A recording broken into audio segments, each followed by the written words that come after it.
ضروري ده. یو خو دا چې امن و عامه هغه چې دی مسله چې دا د صوبایي مسله ده او لومړنۍ ذمواري د صوبې ده.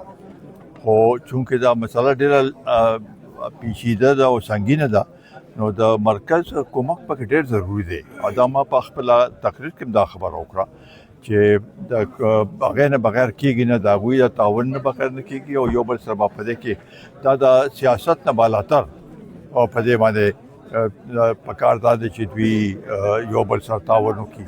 خو دې کې هم دا بس سیاست راغی نو بیا دا مسله نه حل کېږي په دغه لحاظ سره او ډېره سنګینه مسله ده.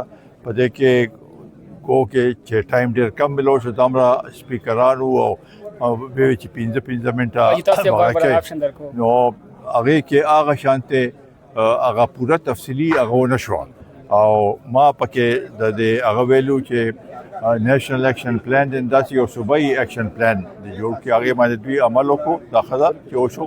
خو د اسلام آباد والا دا واقعه چې تاسو ګورئ نو هغه واقعه وشو په 3 ورځو کې دننه 3 ورځو کې دننه هغوی هغه د هغه سهولتکار چې کوم فیسیلیټیټرز وو هغه ټول هینډلرز وو هغه ټول ونیوله. نو پکار دا چې دوی په دې باندې ډېر هغه وکړي. دا دومره کیسونه شوي دي اوسه پورې دوی په هغې کې یو سهولتکار هم نه نیولی، هېڅوک هم نه نیولی.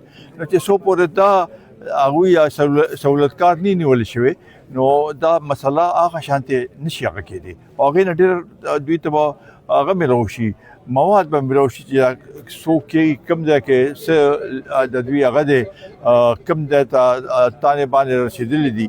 نو دا ډېر ضروري دی په دغه لحاظ سره.